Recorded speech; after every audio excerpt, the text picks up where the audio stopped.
Climate change and climate warming, the global warming, is an existential threat to humanity.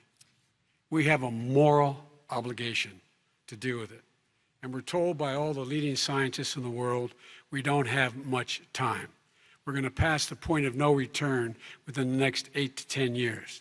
4 more years of this man eliminating all the regulations that were put in by us to clean up the climate, to limit limit emissions, will put us in a position where we're going to be in real trouble. Here's where we have a great opportunity. I was able to get both all the environmental organizations as well as labor, the people worried about jobs, to support my climate plan. Because what it does, it will create millions of new good-paying jobs. We're going to invest in, for example, 50,000 charging stations on our highways so that we can own the electric car market of the future. In the meantime, China is doing that. We're going to be in a position where we're going to see to it that we're going to take 4 million existing buildings and 2 million existing homes and retrofit them so they don't leak as much energy, saving hundreds of millions of barrels of oil in the process and creating significant number of jobs. And by the way, the whole idea of what this is all going to do, it's going to create millions of jobs, and it's going to clean the environment. Our health and our jobs are at stake. That's what's happening. And right now, by the way, Wall Street firms indicated that my plan will in fact create 18.6 million jobs, 7 million more than his. This is from Wall Street.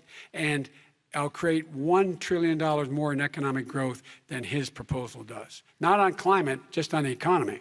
President Trump, you're today came out and said very strongly, $6,500 will be taken away from families under his plan, that his plan is an economic disaster.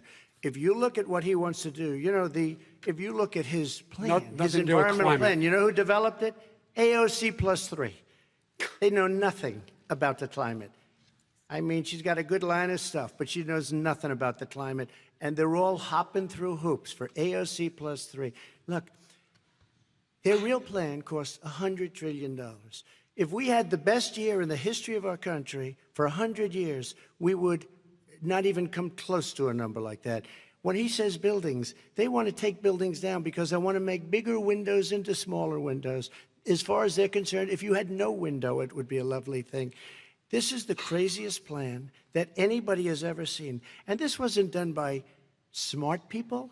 This wasn't done by anybody. Frankly, I don't even know how it can be good politically. Right. They want to spend $100 trillion. That's their real number. He's trying to say it was 6. It's $100 trillion. They want to knock down buildings and build new buildings with little, tiny, small windows. I mean, and many other things. Okay. And many other things. Let me have the Vice President respond, and we're running out of time, and we have a lot more questions to get to. Country. So let's hear from the Vice President. I have a number more questions. I don't know where he comes from. I don't know where he comes up with these numbers. Queens. $100 trillion. Give me a break. This plan was endorsed by every major environmental group and every labor group. Labor. Because they know the future lies. The future lies in us being able to breathe, and they know there are good jobs in getting us there. And by the way, the fastest growing industry in America is solar energy and wind. He thinks wind causes cancer, windmills. It's the fastest growing jobs, and they pay good prevailing wages, $45, $50 an hour. We can grow and we can be cleaner if we go the route I'm proposing.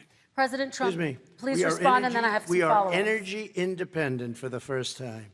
We don't need all of these countries that we had to fight war over because we needed their energy. We are energy independent. I know more about wind than you do. It's extremely expensive, kills all the birds, it's very intermittent, it's got a lot of problems, and they happen to make the windmills in both Germany and China. And the fumes coming up, if you're a believer in carbon emission, the fumes coming up to make these massive windmills is more than anything that we're talking about with natural gas, which is very clean. One other thing. Find me a scientist who said that. I love solar, but solar doesn't quite have it yet. It's not powerful yet to really run our big, beautiful factories that we need to compete with the world. So False. It's all a pipe dream. But you know what we'll do? we're going to have the greatest economy in the world. But if you want to kill the economy, get rid of your oil industry. You want. And what about fracking? All right, Now, let me let me allow Vice President Biden to I respond. never said I oppose fracking. You said it on tape. I did. Show the tape. Put it on your website. I'll put it on. Put it on the website. The fact of the matter is Showed he's it last flat lying. Would you rule out banning fracking? I do rule out banning fracking because the answer, we need other industries to transition to get to ultimately a complete zero emissions by 2025. What I will do with fracking over time is make sure that we can capture the emissions from the fracking, capture the emissions from gas.